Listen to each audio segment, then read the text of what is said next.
level guy. Hey, we got when it stick comes versus to, man. like, all the things that you want from an intangible standpoint, he certainly has. I think the communication skills are important because he's going to have to learn how to communicate in a huddle, something that he didn't necessarily have to do at Liberty. But then everyone wants to know about the IQ and processing because he's coming out of an offense that might be a little more simplistic. How ready is he to handle an NFL playbook and all the complexities that could come along with that? I just know one thing. If you want to say somebody throws with a firm base, if you ever want to know what a firm base looks like, holy moly. Yeah. Well, I mean, if there was a calf measurement, we were talking about hand quads, measurements. I mean, he's solid. So. He's 225 pounds. I think 220 of it are in his legs. I mean, that is a firm base that he's thrown with. And you can see it. He does not. He does not need to overstride, doesn't have to get a little extra on the ball. He's got that three-quarter release. He puts his cleats in the ground, and the ball just jumps out of his hand. Generates some nice torque out of that lower. I mean, there's a reason he's, according to PFF, has the most missed tackles forced on rushes in a season for quarterbacks with 90. So that's a pretty fair assessment there, guys. I was around Steve McNair towards the end of his time when he was with the Baltimore Ravens. Still played well. We had a 13-win season during that time. But you would see Steve walking around, and just walking around build-wise, there's a lot of similarity there. It's funny because you talk about Steve McNair being what I call a rugged quarterback. Like, it wasn't all polished, but it was physicality to his game. It was a lot of pop to his game because of the arm talent. Malik Willis certainly displays some of those traits as well. So one of the things I want to look at today, hey guys, you see him driving the football, is I want to see some of these layer throws. I know he can power the football. Yeah. I know touch throws. Do we have Steve with us, by the way? Steve's with us down on the field. We have Steve White down there. Steve, what are they really trying to show off today from a throwing standpoint?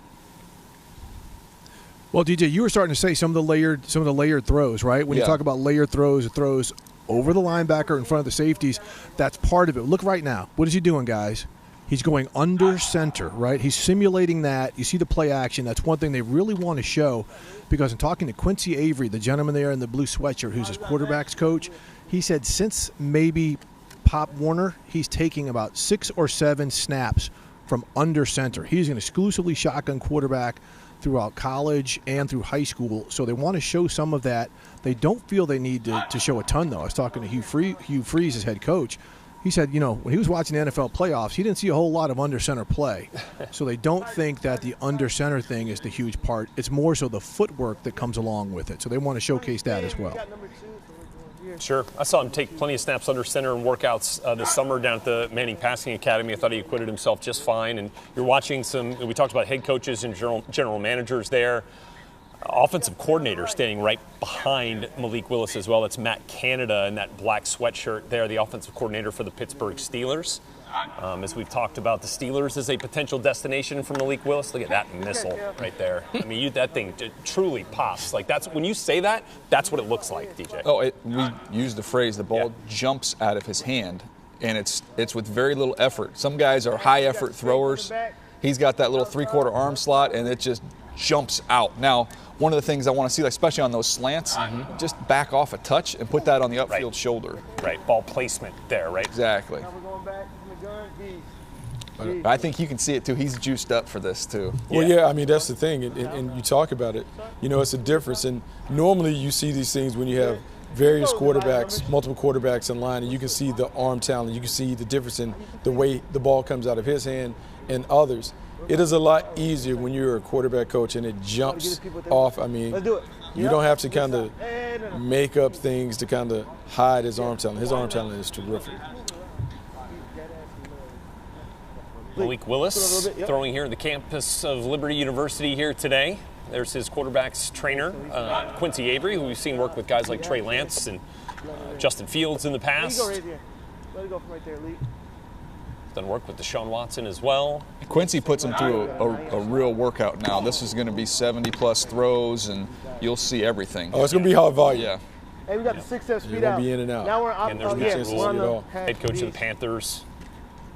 Just behind Ben McAdoo, new offensive coordinator for the Carolina Panthers. All getting a look at these top quarterback prospects in this draft class after everybody that's probably there at Liberty today was just over in Pittsburgh yesterday for Kenny Pickett's Ben McAdoo, I think, shaved from yesterday to today. A little time. Little trim, little shape up.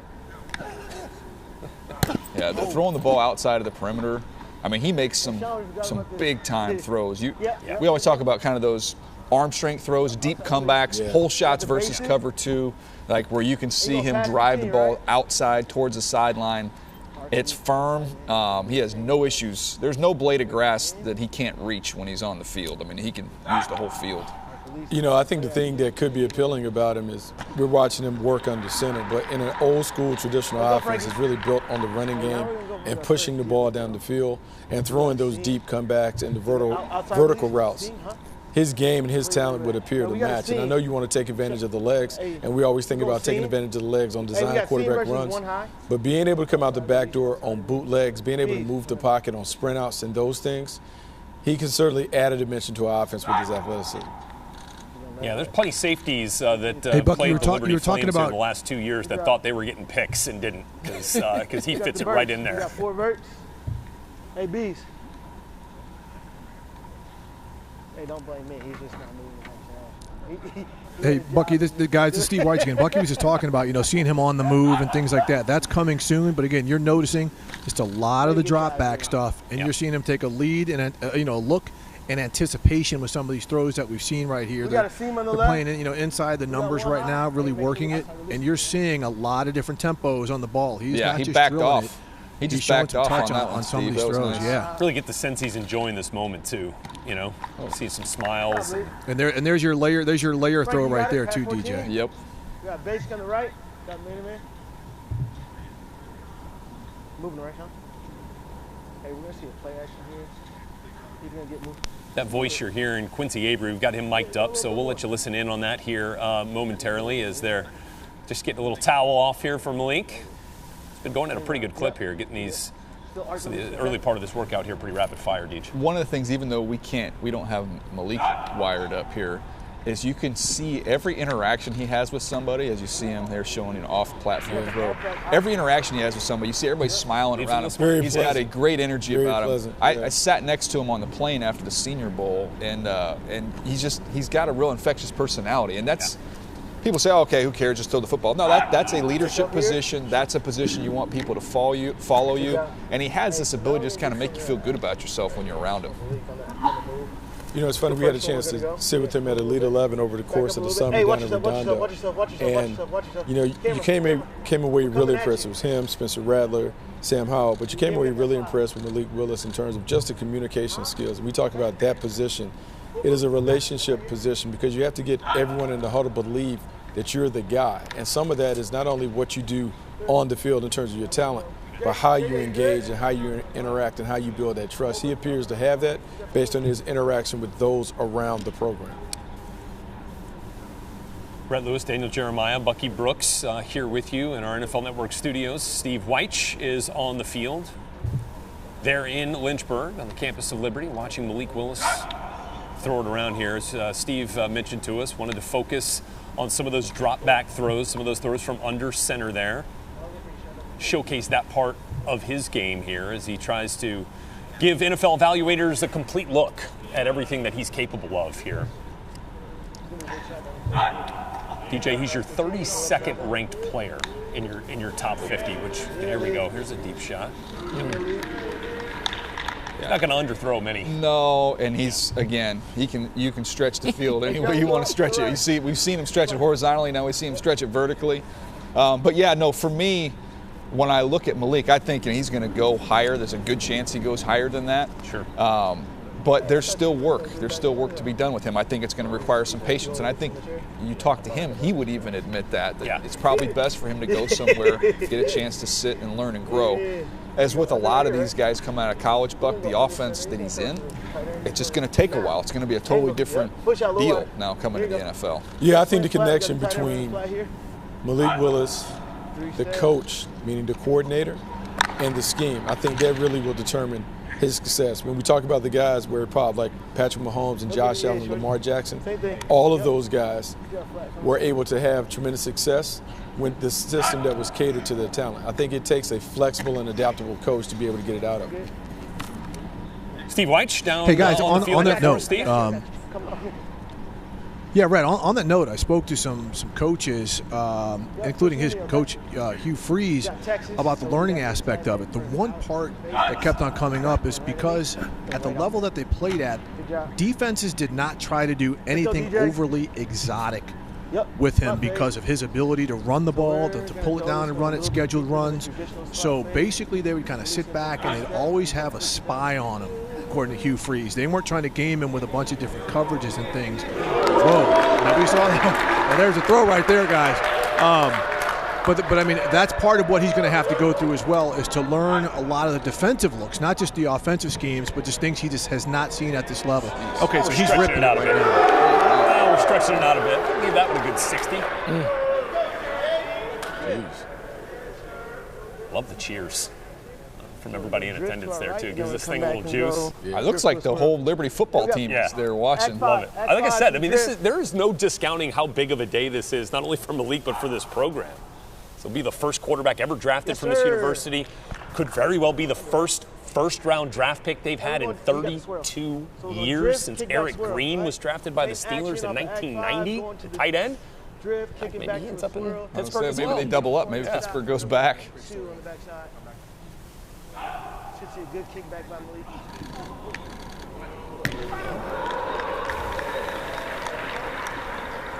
Hey, Rhett. What you got, Steve? If I could piggyback on that story you just telling, Rhett, about the last first-round draft pick here. My first job out of college was in Richmond, Virginia, and I used to cover the Liberty Flames when Sam Rutigliano was coaching. Yes. And that was Eric Green, their tight end, the last first-round draft pick. So, again, that's a long time. That was, what, in 1990-91 when that happened. So, big opportunity here for Malik, and trust me, there's a lot of people. You talk about all the people here. It is rammed in here. It is SRO. So, Steve, my brother was on that Liberty team as a quarterback with Eric Green. I remember when Sam Rutigliano came into our house to recruit my brother. I was much younger, I was a little kid. Sam Rutigliano looked at me and said, "Who's your favorite NFL player?" And of course, it was Herschel Walker at that time. Herschel Walker, he goes, "I'm going to get you a signed autograph picture." Sam, I'm still waiting. Okay, I'm 44 years old. I've yet to get that Herschel Walker autograph picture. It's pretty busy these days, but it'd be tough to get. There you go. I like how we're mixing things up here in this workout. We'll get some of the deep shots, right, and then come back down. It feels like something you might see in the flow of a game. Tie his feet to his eyes. Those deep throws, I mean, like we saw those at Lucas Oil Stadium. Oh, he yeah. was tickling the rafters of some of those throws that you and Rich were really enjoying on that Thursday night in prime time here on NFL Network. Rightly so. Where DJ at? You good? I'll slow down. There we go. You got the goal. They're taking some RPMs off there. Yeah, it's been good to see. I think you can tell, Buck, that's been kind of a focus here, is being able to show the different tempos on the ball, as Steve was saying, some of the layer throws. You just at a pro day, I always want to see, can you just fill in the gaps from stuff maybe we didn't get a chance to see as much during the fall. Yeah, he certainly is not going the Mariano Rivera route of just throwing the cutter the entire time. Yeah. He's shown he has some other pitches in the repertoire for sure. Hey, Steve, have you had a chance to talk to any of the coaches down there about his performance in the weather down at the Senior Bowl? Because we had that one rainy day where everybody really struggled on that Wednesday practice, and he had absolutely no issues throwing in that type of weather. And that's the one thing I've heard, is that, he was the one quarterback who didn't have the issues. There's no issue with hand size when it comes to him either. The ball security issue is big too. So yeah, they were saying that day at the Senior Bowl, he was the one guy who was just consistent with everything he did, throwing the ball, and just how he carried himself. And guys, again, I spoke to 4 of his teammates before I came down here, and they said, and Bucky was referring to this, just he's the guy you want to be around, and that is a tangible intangible that's going to go a long way to him at the next level. Because regardless of what team he ends up going to, and even if he has to sit a while, if he's a player guys want to be around, coaches will feel that, and that could really help them determine when he's ready to get into a ball game. Because yeah, he may not know the whole playbook, but if he can get the guys to operate around him, oh my goodness. There's a little play action, little double move right there. Malik Willis right there, getting it downtown, middle of the field, all in the money. Hey, we're coming at you guys. To the delight of the crowd there in attendance. Yeah, that's as good a pro day throw as you're going to see right there. Bam. I mean, that's perfect. Oh, smart. Let's see what we got for an encore here,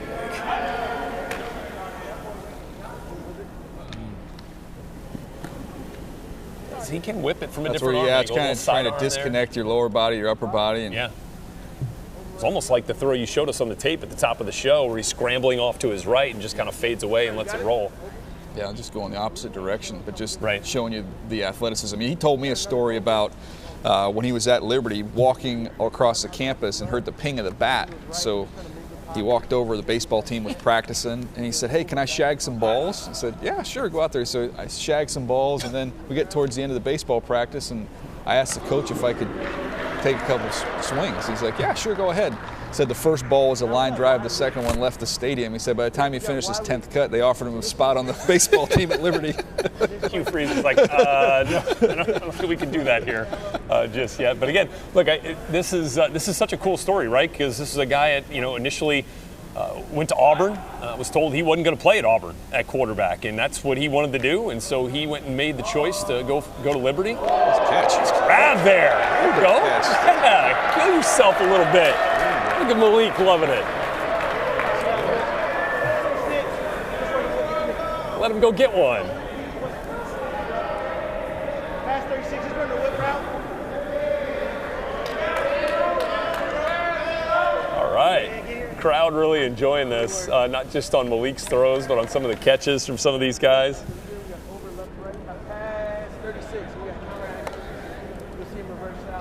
There's a look at the pass catchers that you're seeing here today. Majority from Liberty. We do have a couple of guys coming in from some outside schools foregoing their pro days there to work out here with Malik. A crossfield shot here, middle of the field. So the one thing that we don't get a chance to see, in a pro day setting, like we talked about, a little bit with Kenny Pickett yesterday, was the fact that this is a quarterback here, Malik Willis, who led all FBS quarterbacks in rushing yards over the last 2 years, almost 2,000 rushing yards. So, he's got that special ability to really extend drives with his legs in addition to his arm. Yeah, and there's games that some of them are tough to watch, and you can look at the stat line for a game like Ole Miss, and you'd say, "Oh gosh, he stepped up in competition and didn't perform well." And then you watch the video and you see 2 rushing touchdowns in that game. Well, but he had 3 unblocked rushers in his face on just about every single play. So he's going to get a chance to go, the NFL, it's going to be apples to apples. He's going to have dudes to play with him as well as the guys he's playing against. Yeah, he's got one of the higher average time to throws, according to PFF. That's not because he's just sitting back there, in a clean pocket, just looking around. So he's trying to make guys miss and get out there and make some plays off schedule. No, the thing, DJ, you pointed out, you talk about the athleticism, being able to buy time. That might be one of the reasons why people are encouraged to play him maybe earlier than we would anticipate, because of the athleticism, because of his movement ability and running skills can make the offensive line right. And so as we're thinking about the draft and where he could fit, it'll be interesting to see when he gets into that corridor when we talk about the Seattle Seahawks and what they want to do. Yes, they're on Drew Lock, but would that be a fit based on how they've played with a quarterback before? Good. Bring that one in, but you can't travel without your luggage. Yeah. You can't travel without your luggage. You gotta make sure you get your bags. Check that one, man. Yeah. Now you have to sail. Whoa.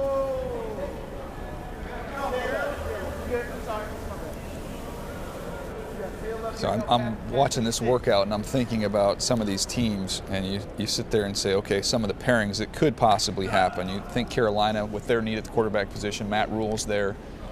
Look at Robbie Anderson, as a deep threat stretch in the field. DJ Moore just got paid. Christian McCaffrey in the backfield. He stays.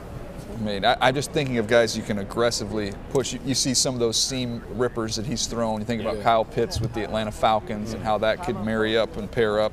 You think about Seattle with DK Metcalf going over the top and Lockett. Some interesting Penny fits. Running the ball, certainly. And look, I mean, it makes sense when you consider. Oh, look at this.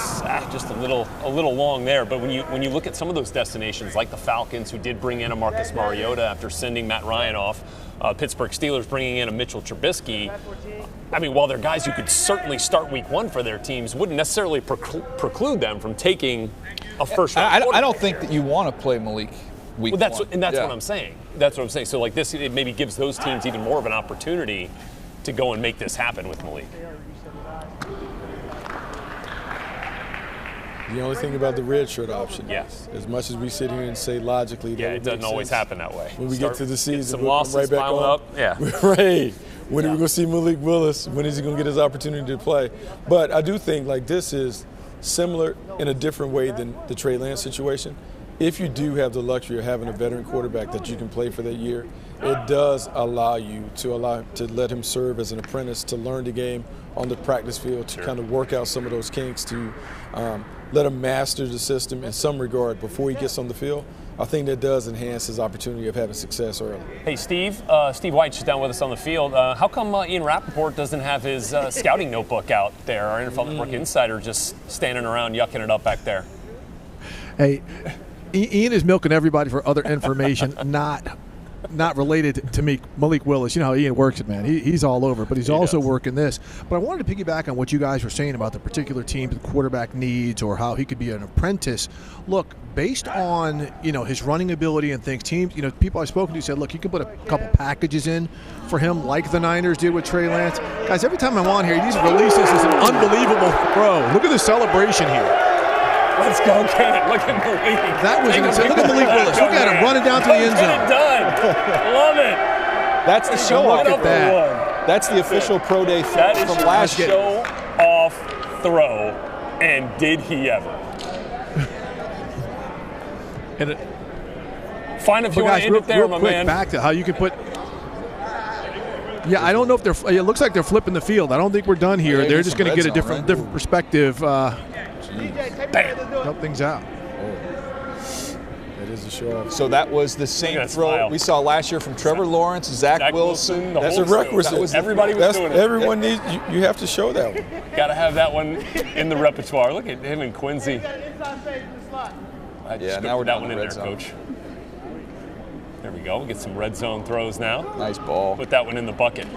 Guys, this is a heck of a workout This is now. really impressive. It is. So here's the other thing too. We talked about. We've seen some of these workouts where guys weren't conditioned enough to really make it through, and they'll go from pushing it down the field to then doing the intermediate stuff to be able to calm yourself down. And now can you deliver accurate throws? I know it's on air, but still being able to change your level of concentration and get back on track and be focused. No, look, it's just like a game. You're going down there, you throw a huge deep touchdown, go down there, celebrate it, be happy about it, and then let's get ready. It's ready to do it next year. Yeah. So That's perfect. yeah, right on the money. It's a heck of a workout, you guys. And this, I don't know that I've seen.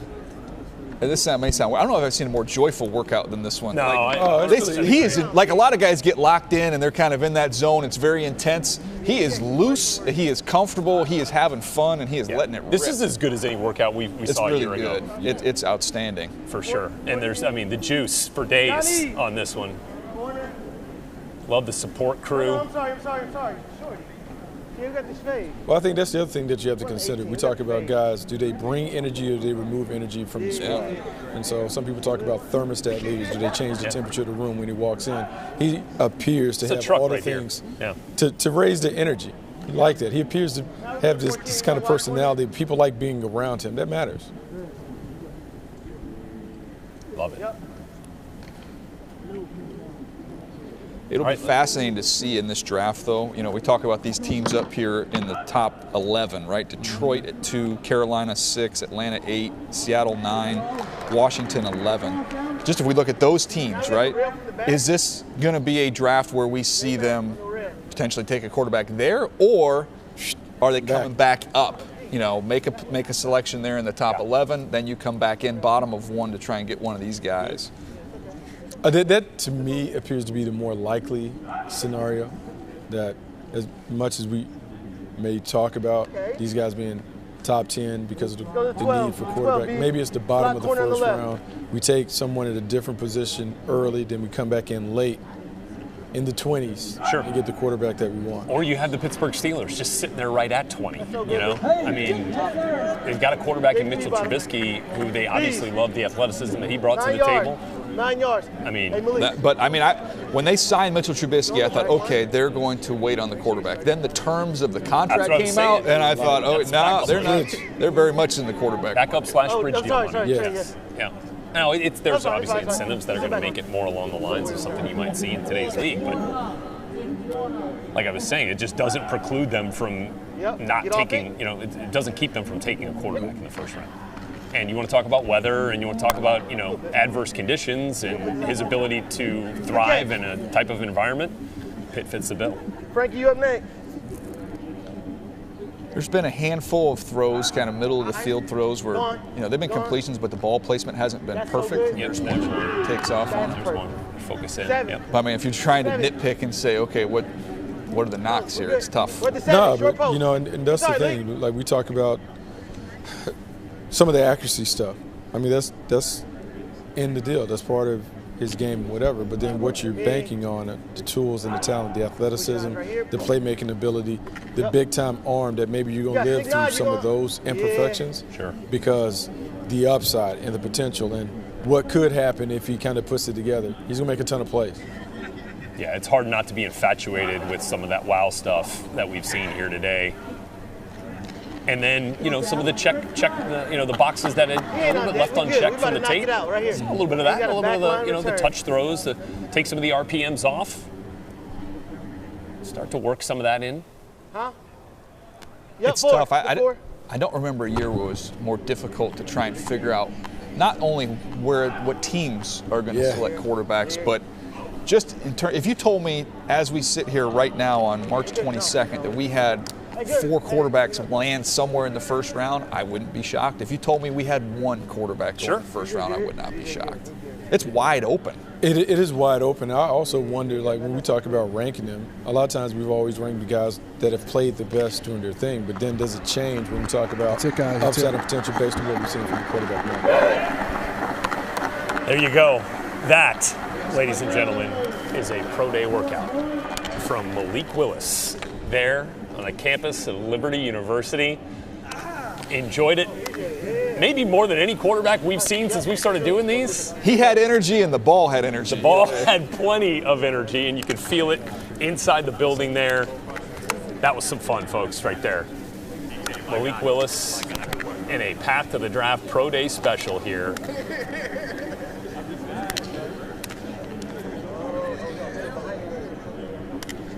Taking a little victory lap here with some of his guys he was throwing to. Some of the folks there in attendance that enjoyed watching that as much as we did here. This is fun. This is fun, yeah. Enjoy it right there, man.